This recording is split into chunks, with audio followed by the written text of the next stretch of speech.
On April 6, 2023, the Ministry of Electronics and Information Technology notified the Information Technology Amendment Rules 2023. This amendment has given MeitY powers to notify a fact-checking unit of the central government. The fact-check unit will identify fake, false, or misleading online content related to any business of the central government. This reignited the debate around freedom of speech and the power of the union government to take action in the interest of the public at large. The opposition has opened a political front against the Modi government, alleging that the new amendment is intended to curb freedom of speech, gag the media, and trample on contrarian viewpoints. Further, they have been creating a ruckus, claiming that the Modi government has imposed an undeclared emergency. In the same breath, they have been hailing the previous Congress administration as a beacon of liberty, fraternity, inclusivity, tolerance for other ideologies, and near absolute freedom of speech. Going ahead, they portray the former Prime Minister Jawaharlal Nehru as the epitome of these righteous virtues. But is that the case? Was Jawaharlal Nehru really tolerant and liberal towards other ideas, thought processes, cultures, traditions, and art forms? The simple and short answer is no. Here is a detailed example of his cynical and brutal oppression of the contrarian voice. Namaste and welcome to TFIPost. I'm your host Vedika. Let's begin with the video report.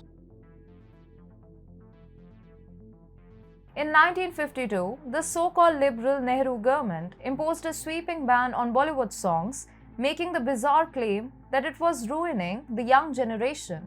Yes, you heard that right. Under the pretext of not letting Western culture ruin our generations, the Nehru government took this totalitarian measure. In fact, this true story was briefly touched in the recently released web series Jubilee, which presented the fictionalized true story in a Cold War setting. In 1952, All India Radio banned Hindi film music from its airwaves. Sri Lanka-based Radio Ceylon struck the right chord, seized this big opportunity, and drew the audience towards their Binaka Geet Mala.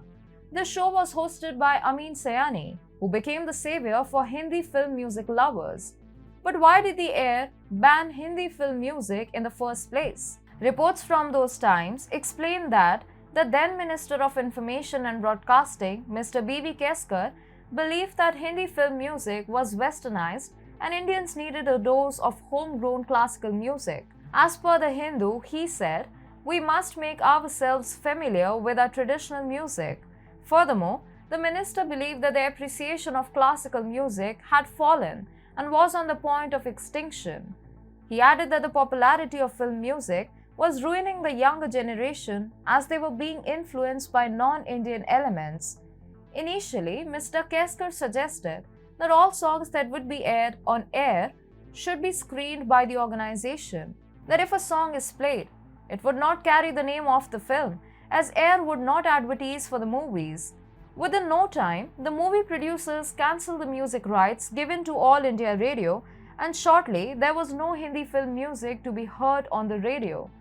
However, Sri Lanka-based Radio Ceylon had started its Hindi music station a few years ago.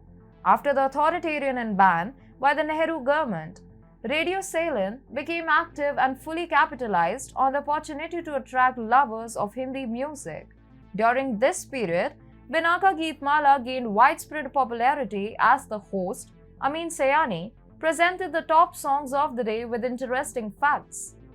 In 2012, Amin Sayani stated that Radio Ceylon was in the right place at the right time. He added, Radio Ceylon staff, knew that All India Radio had banned film music.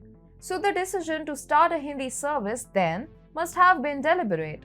Soon there was widespread opposition to the Nehru government's decision, and with the unpredicted popularity of Radio Ceylon, AIR finally decided to launch Vividh Bharati in 1957, which would play Hindi film songs. It was decided that nearly 80% of the time allocated for songs on the radio station will be for Hindi film music.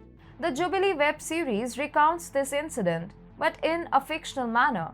It shows that the ban on Hindi film music was a result of the ongoing Cold War between the USA and the USSR. It suggests that the USSR wanted to use Indian film stars for pushing its propaganda, and this gained support from a section of the Indian government. And when the Indian filmmakers did not comply with their whims and fancies, their music was banned by the All India Radio. In retaliation, filmmakers took their business to Radio Ceylon, which was ironically backed by the USA. The whimsical ban of the Nehru government ended with the introduction of Vividh Bharati, which played Hindi film music.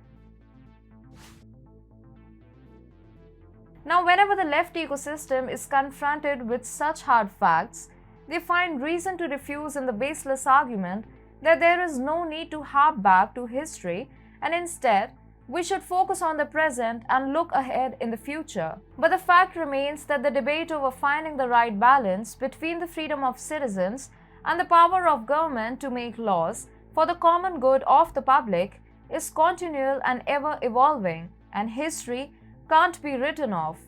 In fact, history should be an integral part of a decision-making process. And mind you, this is just one example, and there are a plethora of examples along these lines. So now it is up to you to decide whether Mr. Nehru was really the epitome of these righteous virtues, or whether the system fabricated and altered stories to create a false aura around him. I leave you with just one saying: when you have the system, you have the power to hide facts and pass on half-truths, propaganda, and even falsehoods as the only truth. And when the Mughals can be presented as great rulers, then how can Jawaharlal Nehru be left behind in getting undeserved praises?